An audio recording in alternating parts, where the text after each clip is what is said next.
Okay, तो हमारी इस क्लास में, पीएससी क्लास में, मैं यूट्यूब पे बता देता हूँ कि ये पीएससी क्लास है। अभी मॉर्निंग वीडियो डाला था वो एसआई का था। पीएससी क्लास की स्टूडेंट के अलग चेहरे दिखाई देंगे तुम्हें, रोते रवाते थक जाते बेचारे, 6 घंटे पढ़ाई करते हैं, सुबह 12 बजे से शाम को 6 बजे तक यहाँ पे रहता है। तो कहने का मतलब ये ऑनलाइन क्लास है, जो पढ़ाया जा रहा है आपको दिया जा रहा है। तो आज हमारा मोटो है लोकल गवर्नमेंट, स्थानीय सरकार। ओके, स्थानीय सरकार। स्थानीय सरकार में अगर हम बात करें, ओके, सभी स्टूडेंट्स आ चुके हैं ना? ओके,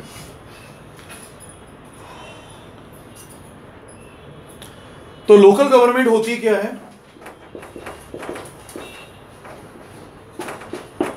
और इस पे आज काफी हम चर्चा करेंगे। लोकल गवर्नमेंट में पहला मेरा क्वेश्चन है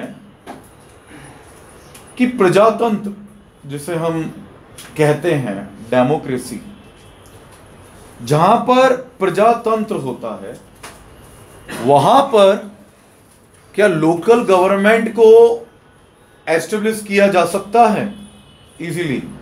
यहां पे हर कोई अपनी मनमानी का, मतलब अपनी मर्जी का मालिक होता है और हर किसी को मतलब अपने हिसाब से सरकार चलाना चाहता है। एक सरकार चुनता है, मतलब हर के विविध मत होते हैं, अलग कल्चर होता है, अलग हमारा सोशलिज्म, अलग सामाजिक है, अलग सोशल कल्चर है हमारा, यानी प्रजा का तंत्र है।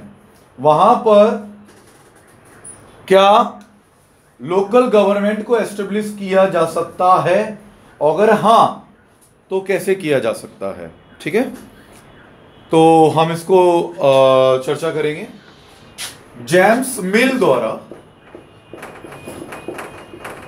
मिल ने साफ मना कर दिया था कि प्रजातंत्र के रहते हुए, डेमोक्रेसी के रहते हुए इस शक्तियों का विकेंद्रीकरण संभव नहीं है। जब इतनी तादाद में डिफरेंट लैंग्वेजेस के लोग रह रहे हैं, वो अपनी सरकारों को चुनेंगे और वो अपने स्थानीय सरकार की बात नहीं मानेंगे। क्लियर है? लेकिन फेडरल गवर्नमेंट, संघात्मक सरकार, इसी चीज का एक बहुत बड़ा जवाब है, जहां पे केंद्र और राज्य एक दूसरे से कोऑर्डिनेशन करते हुए कदम से कदम मिला के आगे बढ़ते हैं। आई मीन टू से नई नई योजनाओं का क्रियान्वयन दोनों मिलकर करते हैं, ना कि किसी का एक का पक्ष रहता है। क्लियर हो रहा है आप लोगों का? ओके, तो लोकल गवर्नमेंट मतलब स्थानीय सरकार की जरूरत क्या है और इसका रूप किस प्रकार का है? मेरी बात आराम समझिएगा। इसका रूप किस प्रकार है और यह है कैसे, गठन कैसे किया जा सकता है और किया गया? पहली बात, इसका जो स्वरूप है, उस स्वरूप का निर्धारण तो हम जब स्वतंत्र भी नहीं हुए थे, वी डिडंट गेट इंडिपेंडेंट, हम उसको पहले ही हमने एक स्वरूप की रूपरेखा बना ली थी। अगर मैं देखूं तो मैंने आपको बताया भी था प्रीवियस लेक्चर में कि चोल साम्राज्य से देखा जा रहा है, चोल साम्राज्य से देखा जा रहा है कि स्थानीय सरकार रही है।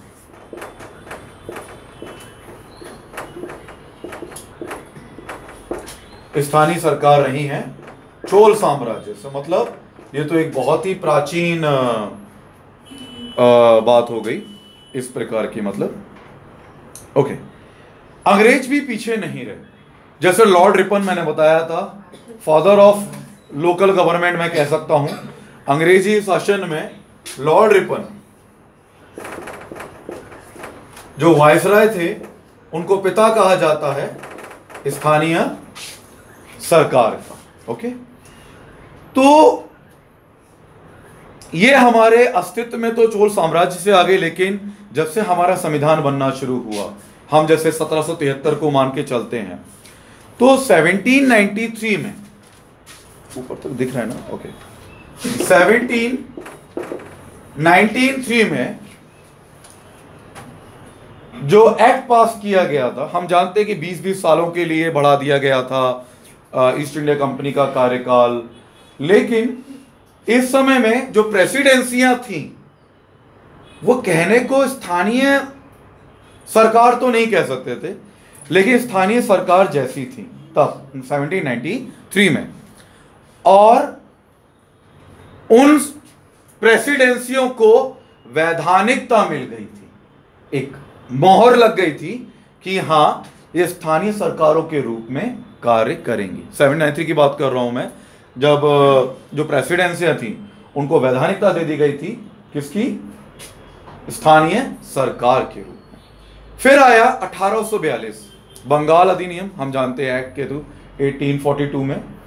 इसमें क्या खास हुआ? 1793 में तो चलो ठीक है, 1842 में क्या खास हुआ बंगाल अधिनियम में? इसमें खास था कि प्रेसिडेंसी के बाहर जाकर कुछ स्थानीय सरकारों की गठन की बात की गई।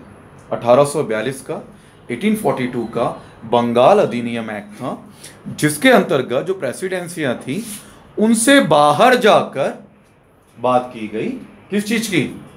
स्थानीय सरकारों की। कॉन्सेप्ट क्लियर हो रहा है?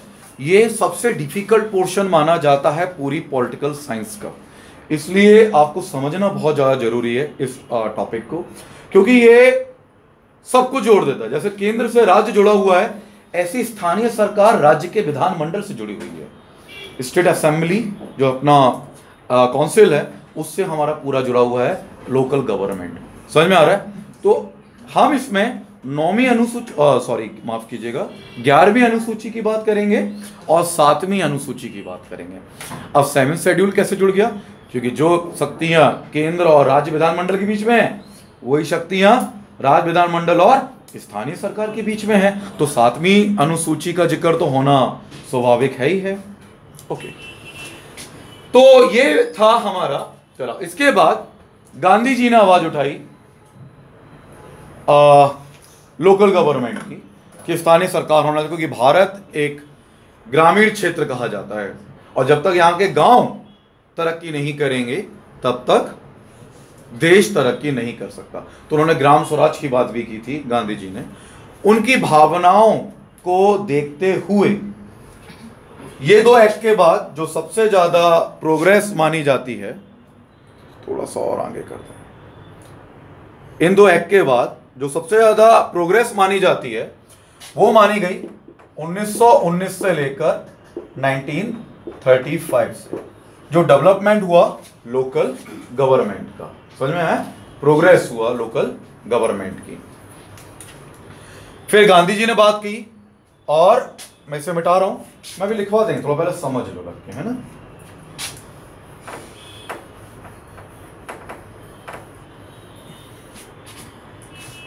गांधी जी ने बात की, और जैसे मैंने बताया था 26 जनवरी 1950 को एक पंचायत राज मंत्रालय, कल्याण मंत्रालय का गठन किया गया, जिसके कौन थे? एस.के. डे। इनको उसका अध्यक्ष बनाया गया। किसको बनाया गया था? एस.के. डे को। एक 26 जनवरी 1950 को पंचायत राज का घोषणा करी गई कि पंचायत बनाई जानी चाहिए, क्योंकि अनुच्छेद 40 में इसका जिक्र है। आर्टिकल 40 में गांधी जी के मतलब कारण डायरेक्टिव प्रिंसिपल जो रहते हैं दे दिया गया कि सरकार प्रयास करेगी। आर्टिकल 40 क्या कहता है? अनुच्छेद 40 सरकार का गठन, सरकार प्रयास करेगी कि पंचायत राज का गठन किया जाए। ठीक है ना, पंचायती राज सिस्टम का गठन किया जाए। तो आर्टिकल 40 में था। दूसरा, उसी के तहत 26 जनवरी 1950 को एस.के. डे की अध्यक्षता में पंचायती राज मंत्रालय का गठन किया गया और उन्होंने विशेष ध्यान दिया गया, मतलब पंचायती राज के ऊपर। ठीक है, अब मेरी बात आती है स्थानीय सरकार का स्वरूप है कैसा? We have been continuously discussing towards Panchayati Raj system, it had been continuously running from Chola साम्राज्य एक्सेट्रा एक्सेट्रा। बट ये इसका स्वरूप है क्या?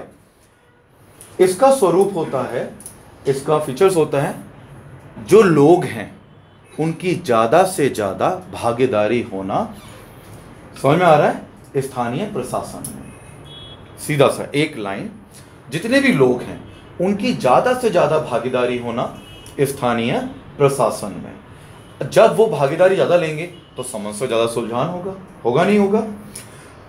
दूसरा, केसेस को लंबित ना रखा, पेंडिंग नहीं रखा जाए, तुरंत उसकी सुनवाई हो और जल्दी से जल्दी समस्या का समाधान हो। मतलब गांव से शहरों को और पूरे देश को जोड़ा जा सके, अगर मैं कहूं योजनाओं के क्रियान्वयन के लिए। तो हम जैसे जानते हैं, मैंने डिस्कस किया था 1952 community development programme which run from Soviet संघ के द्वारा चलाया गया था, वो असफल हो गया था। 1952 में जो कम्युनिटी डेवलपमेंट मतलब सामुदायिक विकास कार्यक्रम जवाहरलाल नेहरू की तर्ज पे चलाया गया था, वो विफल हो गया था। विफल क्यों हो गया था? जो भी उसकी स्कीम थी, जो भी नियोजन थी, केंद्र के नियोजन, वो सिर्फ प्राधिकारियों तक रह गई। जो भी मतलब ऑफिसर्स होते हैं उन तक रह के सीमित रह गई। जो लोग जिन तक पहुंचाना था, मतलब ग्रामीण क्षेत्र, जो लोग बहुत बड़ी जनसंख्या थी, वो उससे अछूते रह गए। आई मीन टू से वो उससे दूर बने रहे। मेरी बात समझ में आ रही है आप लोगों के? तो ये एक बहुत बड़ा धक्का था, मतलब हमारे सरकार के लिए और देश के विकास के लिए आते आते। तो फिर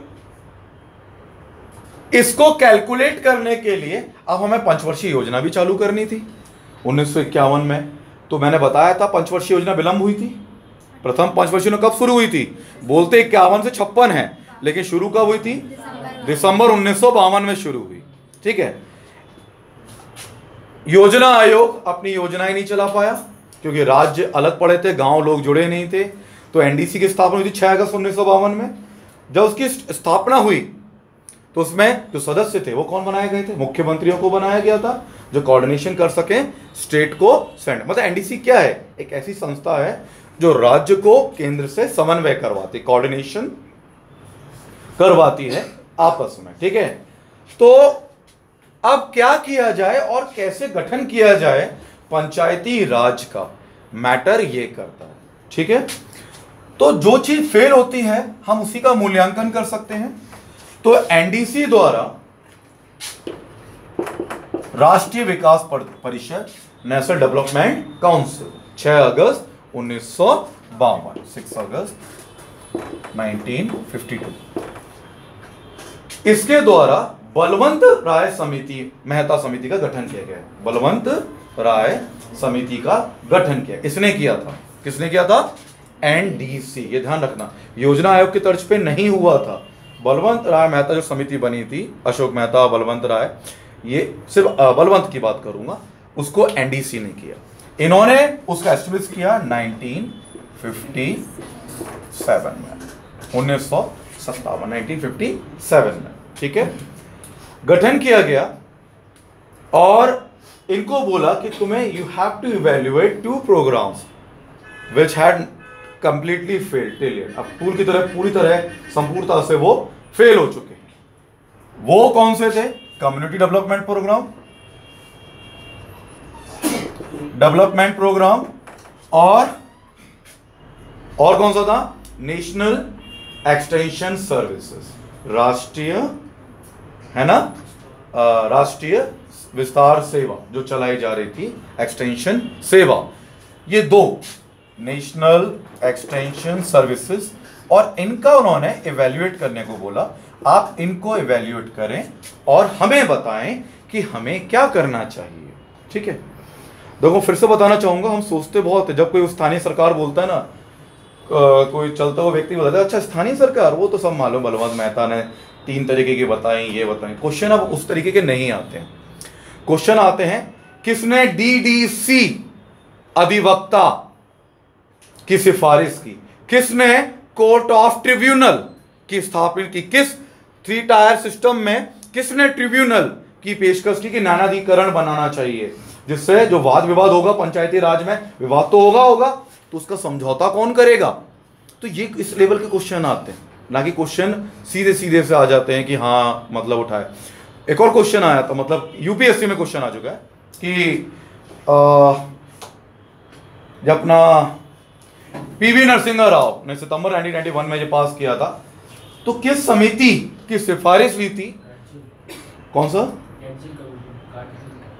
नहीं बेटा, नहीं नहीं नहीं, चलो लेटर ऑन डिस्कस करते हैं। प्रफुल्ल चंद शायद तुमने सुना नहीं है, मतलब हाँ बोलिए बोलिए। चलो देखो, पहले देखो, स्टेप बाय स्टेप चलेंगे तो क्लियर होता चलेगा, है ना। ये समझ में आए यहां तक? क्लियर है हिस्ट्री? बलवंत राय मेहता को समिति किसने बनाई? एनडीसी ने बनाया। क्यों बनाया? दो स्कीम को इवैल्यूएट करने का, मूल्यांकन करने का। कौन कौन से को? कम्युनिटी डेवलपमेंट प्रोग्राम जो 1952 में था, फेल हो गया था, जो ऊपर से आरोपित था, ऊपर से डाला गया था, और दूसरा नेशनल एक्सटेंशन सर्विसेज को बनाने का। ठीक है, ओके। ये दो प्रोग्राम थे, बनाए गए। अब इन्होंने लग के काम किया इस चीज पे 1957 में। फिर इन्होंने अपनी रिपोर्ट प्रस्तुत की। किसे? भाई जिसने बनाया है उसी को रिपोर्ट देगा ये। 1958 में इन्होंने अपनी रिपोर्ट प्रस्तुत की एनडीसी को। ठीक है, नेशनल डेवलपमेंट। खोल लो, थोड़ा सा सफोकेशन हो रहा है पीछे से। तुम ये क्यों नहीं उठता जब ये ही बिल्कुल बगल में बैठा है खिड़की के? उसे उठने दो। ओके,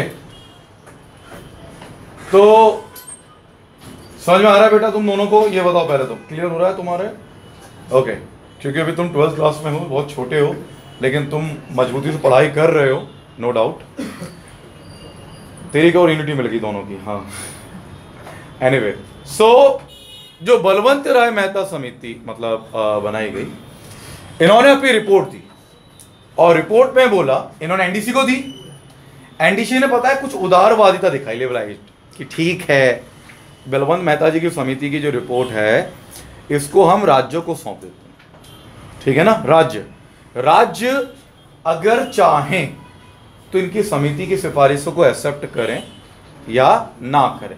मतलब इन्होंने उदारीकरण दिखाया एनडीसी ने, और वो मैंडेटरी नहीं करते हुए राज्यों को सौंप दी गई। ठीक है, कि ये हम राज्य माने तो करें या फिर ना करें, ये उनके ऊपर डिपेंड करता है। क्लियर हो रहा है, नहीं हो रहा?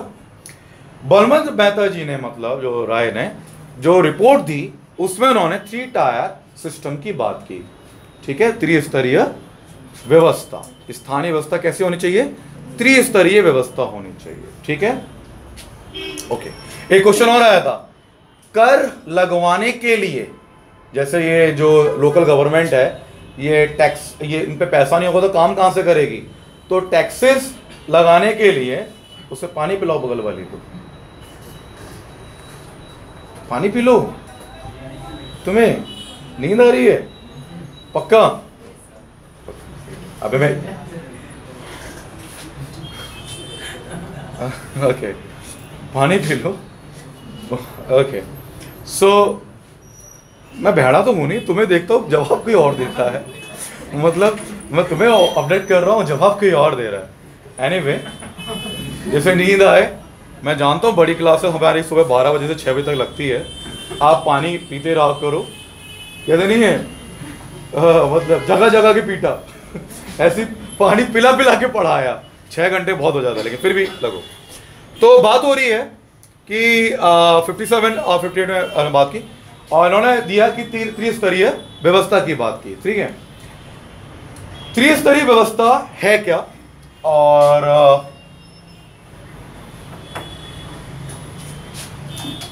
मैं जो बता रहा था कि टैक्सेस, जब हम गरीब, पैसा ही नहीं है तो हम स्थानीय शासन लगाएंगे कैसे?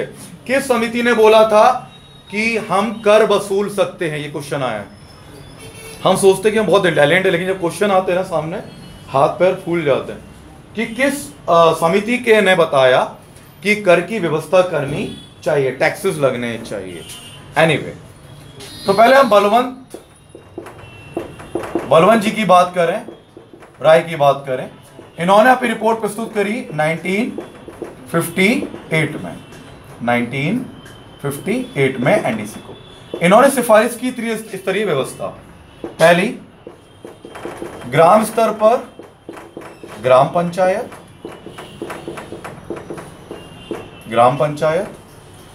ठीक है, और पंचायत समिति बनाई प्रखंड स्तर पर, पंचायत समिति,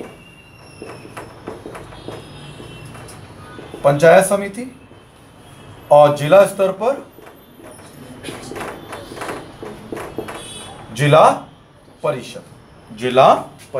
ठीक है, पहले समझो, इंग्लिश मीडियम वाले सेम है, ग्राम स्तर मतलब ग्राम पंचायत फर्स्ट आयर, देन ब्लॉक पंचायत कहते हैं, प्रखंड स्तर मतलब बीच का, ब्लॉक पंचायत, और डिस्ट्रिक्ट काउंसिल मतलब डिस्ट्रिक्ट जिला परिषद ही कहा जाता है हिंदी में, इंग्लिश में नहीं बोलते, हिंदी में से बोलते हैं जिला परिषद के बारे में बोला जाता है। ठीक है, तो ये 3 स्तर बताए इन्होंने अपनी व्यवस्था पे। क्लियर हो रहा है? फिर इन्होंने बोला जो जिला स्तर है, इनकी सिफारिश ये तो थी 3 स्तरीय होना चाहिए। फिर उन्होंने बोला जो मूल है, जो बेसिक है, शुरुआत होगी ग्राम स्तर से, यह सबसे छोटी इकाई है, और मूल इकाई किसे माना गया इन्होंने? ग्राम स्तर, मूल इकाई ग्राम स्तर को माना गया। समझ में आ रहा है?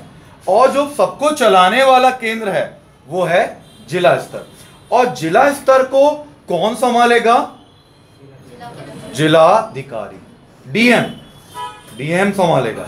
मतलब इन्होंने डीएम की बात की थी, जो जिला परिषद है उसे कौन संभालेगा बेटा?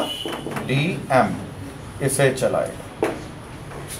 ठीक है ना? जिलाधिकारी इसको देखेगा, जो जिलाधिकारी होगा, डिस्ट्रिक्ट मजिस्ट्रेट होगा, वो पूरा अधिकारी जो होगा देखेगा, और ये केंद्र बिंदु रहेगी, और इसी से सबके साथ जुड़े हुए रहेंगे। समझ में आ रहा है आप लोगों के? क्लियर हो रहा है? ओके, तो इनकी ये सिफारिश, लोगों की भागीदारी हो, सबसे छोटी इकाई ग्राम स्तर हो, कोऑर्डिनेशन होगा, प्रखंड स्तर हो, ये क्या होती है इसको हम डिस्कस करेंगे अभी लेटर ऑन। पहले हम इनकी सिफारिश पढ़ रहे हैं। ग्राम स्तर बहुत बड़ा है, मतलब 18 साल ग्राम सभा का बना, जो हमारे भी चल रही है, ग्राम स्तर है, ग्राम पंचायत है, जिला पंचायत है। ठीक है ना? अगर अनुच्छेद 73 संशोधन की बात करेंगे अगर हम, तो बहुत कुछ है। एनीवे, और डिस्ट्रिक्ट मजिस्ट्रेट को पूरा संभालेगा, कोऑर्डिनेट करके रखेगा, इन दोनों को जोड़ के रखेगा। ठीक है, इन्होंने पेशकश की तो इनकी सिफारिश बड़ी अच्छी लगी, मतलब सभी को, और आंशिक रूप से सबसे पहले कहां चलाई गई? आंध्र प्रदेश।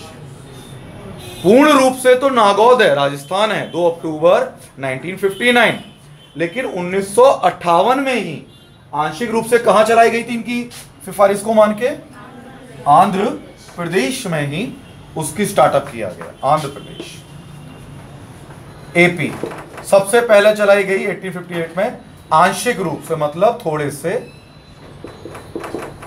आंशिक रूप से थोड़े से हिस्से पर चलाई गई। ठीक है, फिर ये अच्छा लगा, नेहरू जी ने पहल करी, और 2 अक्टूबर 1959 को कहां पे अपनाया गया? नागौर, राजस्थान में अपनाया गया पूर्ण रूप से। उसी समय, उसी वर्ष आंध्र प्रदेश में भी अपनाया गया, उसी वर्ष पश्चिम बंगाल में भी अपनाया गया। पश्चिम बंगाल में इसको 4 स्तरीय माना गया। कितना माना गया था? 4 टायर, 4 स्तरीय माना गया था। क्लियर हो रहा है मेरी बात? तो वहां 4 स्तरीय रूप में अपनाया गया था। यहाँ 3 स्तरीय बात थी उसी साल। वहां पे एक तो आंशिक अचल था, है ना, अचल आंशिक, है ना, आंचलिक आंशिक, वहां 4 स्तर पे, फिर जिला परिषद 4 स्तर पे बनाया गया पश्चिम बंगाल में। क्लियर हो रहा है? तो 59 में सिर्फ आंध्र प्रदेश मतलब आंध्र प्रदेश था ही था, राजस्थान, आंध्र प्रदेश, पश्चिम बंगाल आदि भी राज्य हैं जिन्होंने बलवंत राय मेहता की समिति की सिफारिशों को एक्सेप्ट किया। ओके, फिर आई बात आगे, अशोक मेहता समिति। अशोक मेहता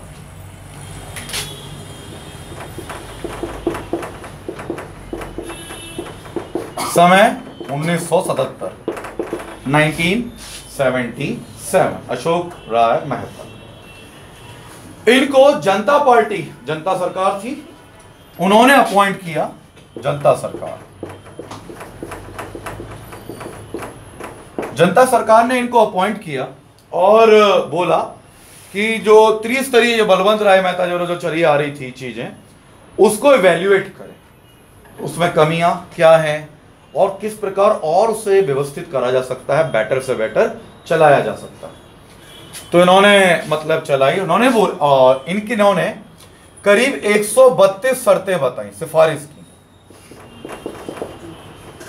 अगर ऐसा मानते हैं तो बहुत अच्छी सुदृढ़ तरीके से रन किया जा सकता है।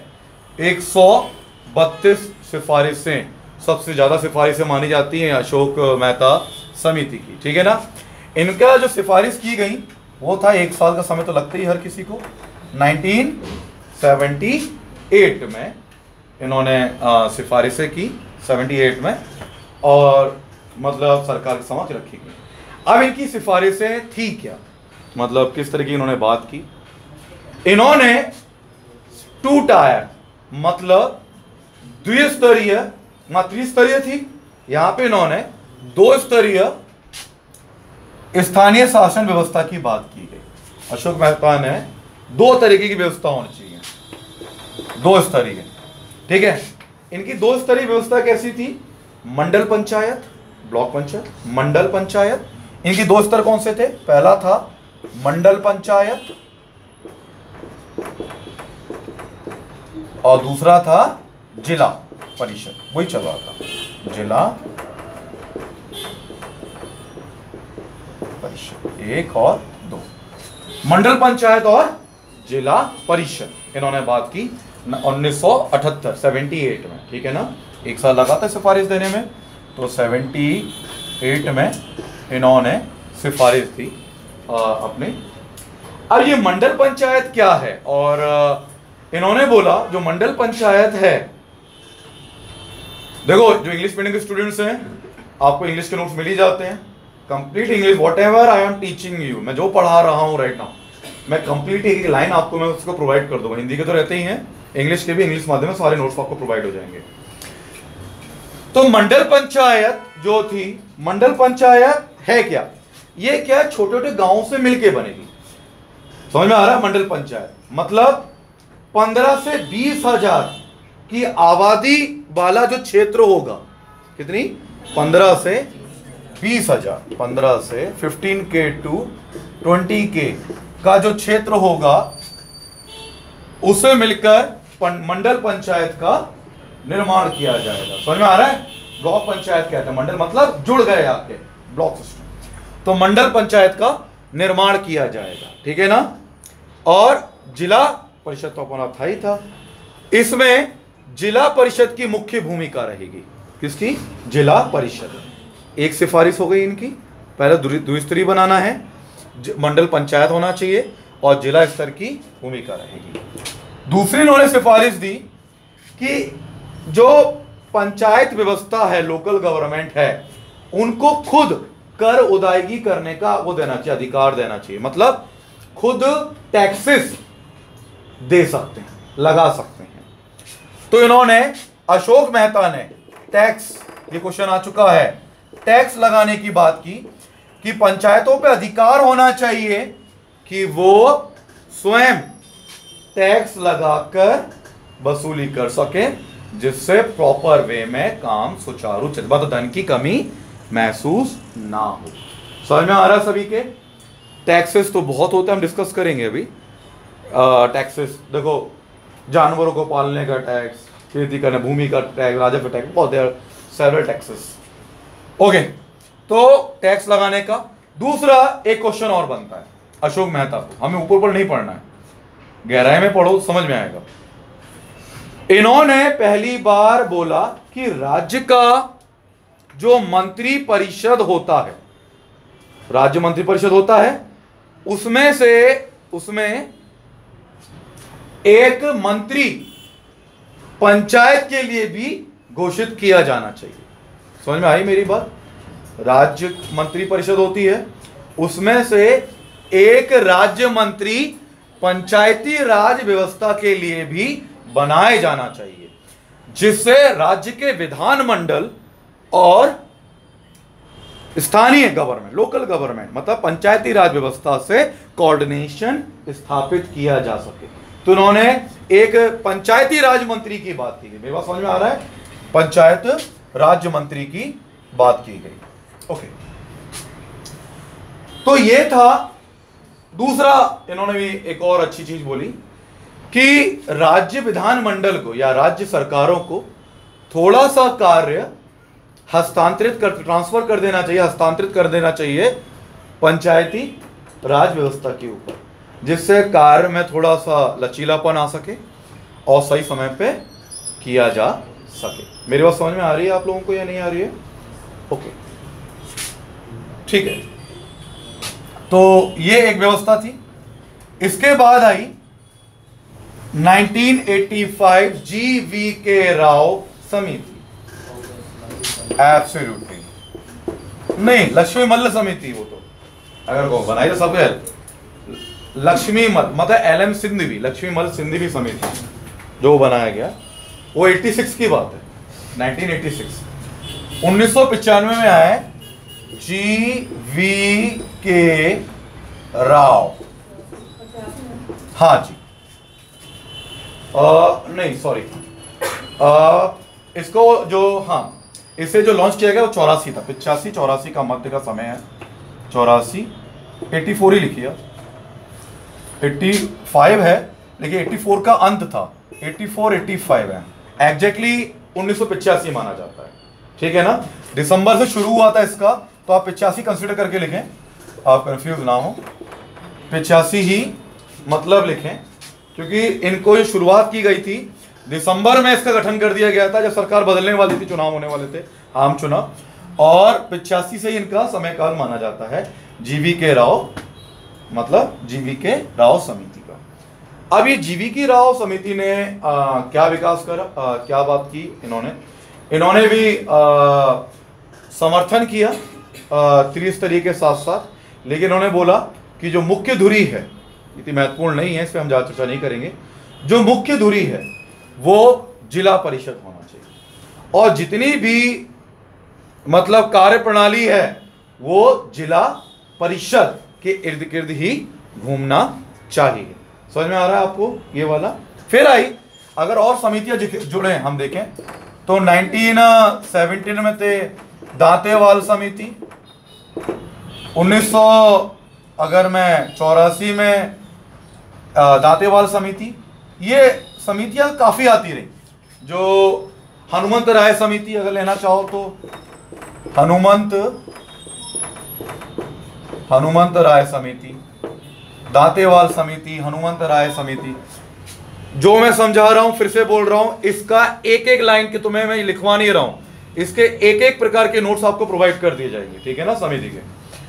तो 1978 दांतेवाल समिति है ना, दांतेवाल समिति 1984 में हनुमंत राय समिति आई। इन्होंने कुछ ना कुछ भिन्नता, कोई प्रखंड स्तर पे भिन्न थी, कोई मंडल स्तर पे भिन्न थी, लेकिन लक्ष्मी मल्ल समिति, थुंगन समिति भी है, थुंगन समिति आई, जिनको राजीव गांधी ने उनकी बात को माना काफी। लेकिन मैं इसे बताता हूं, लक्ष्मी मल्ल सिंधवी LM 1986, लक्ष्मी मल्ल सिंधवी समिति 1986। जब ये समिति अस्तित्व में आई तो राजीव गांधी ने मतलब इसको पक्ष दिया था, और LM सिंधवी समिति ने बोला कि स्थानीय, मैं इन शॉर्ट बता रहा हूँ, ये सब कुछ बहुत ही बेहतर है जो भी हो रहा है, लेकिन अगर कार्य जो करना है सुचारू रूप से, स्थानीय सरकार को अगर कार्य चलाना है और करना है, तो इनके वाद विवाद को ट्रिब्यूनल, न्यायाधिकरण को एस्टेब्लिश करना जरूरी होगा, ठीक है ना। और ये कौन स्थापित करेगा? राज्य सरकार। इन्होंने राज्य सरकार को न्योता दिया कि आप ऐसा एक न्यायाधिकरण बनाइए, जो भी वाद विवाद होते हैं विधानमंडल स्थानीय सरकार समिति के बीच में, स्थानीय सरकार और विधानमंडल, राज्य के विधानमंडल में जो वाद विवाद होंगे उनको समझाने की जिम्मेदारी, सुलझाने की जिम्मेदारी होनी चाहिए इसकी एक ट्रिब्यूनल कोर्ट होना जरूरी है। तो ये था हमारा समितियों का एक विकास जो समय दर समय चलता चला आया, होता चला आया। लेकिन अभी भी संवैधानिक तौर पर स्थानीय सरकार को मान्यता प्राप्त नहीं हुई है। मेरी बात समझ में आ रही नहीं आ रही आपको? पीवी नरसिम्हा राव,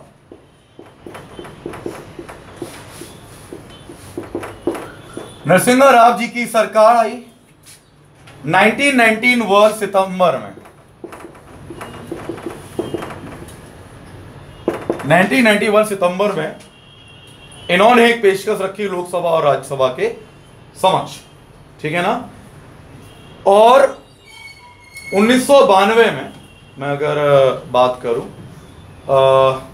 22 दिसंबर और 23 दिसंबर, 24 दिसंबर के मध्य में, दिसंबर 1992 में लोकसभा और राज्यसभा में इसे पारित किया गया।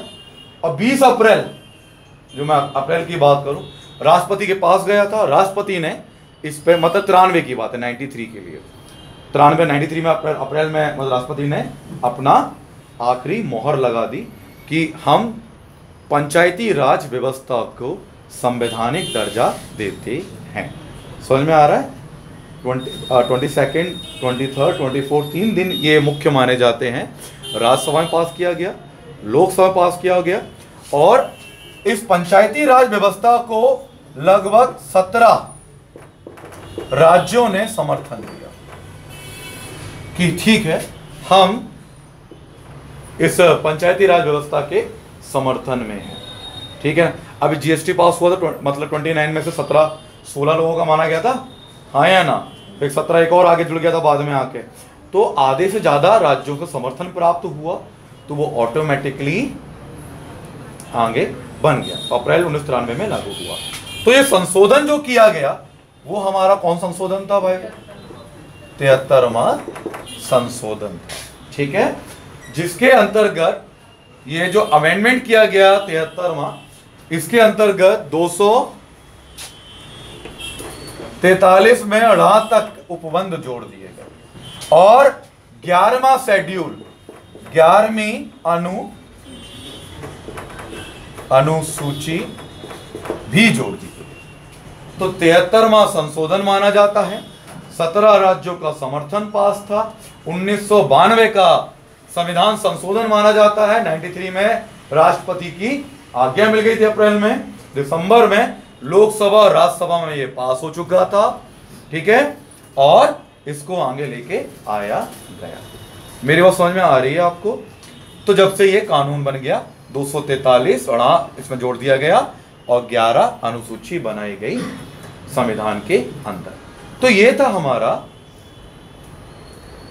पंचायती राज व्यवस्था को लागू करने की एक प्रकार की प्रक्रिया, ठीक है बेटा। काफी मुद्दे हैं, मुख्य परीक्षा के हिसाब से देखें तो ये पर्याप्त नहीं है, ये तो एक जरा सा साधारण सा इंट्रोडक्शन है। मुद्दे ये हैं कि अनुसूचित जो क्षेत्र हैं, अनुसूचित क्षेत्र 1993 की बात करूं, जो अनुसूचित क्षेत्र राज्य थे उसमें यह लागू नहीं किया गया था। 1996 का फिर से संशोधन किया गया और जो अनुसूचित राज्य कितने, 9, ये क्वेश्चन आया। 1996 आता है, पंचायती राज व्यवस्था को 1996 के अंतर्गत अनुसूचित क्षेत्रों में लेके आना। 1996 अधिनियम, 1996 अधिनियम अनुसूचित क्षेत्र,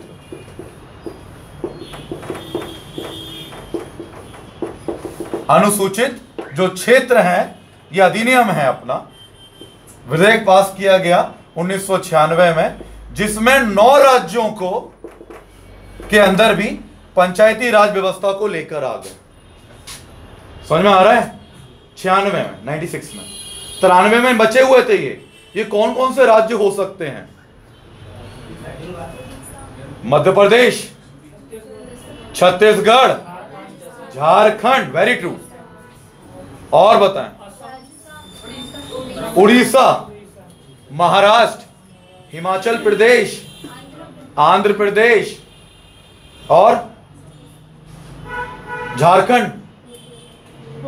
मत झारखंड और एक छत्तीसगढ़। क्या बेटा? झारखंड और छत्तीसगढ़ 2000 93 के बाद इनका बंटवारे की बात हो गई थी। झारखंड ये लागू जब हुआ है, झारखंड 2000 में बना है।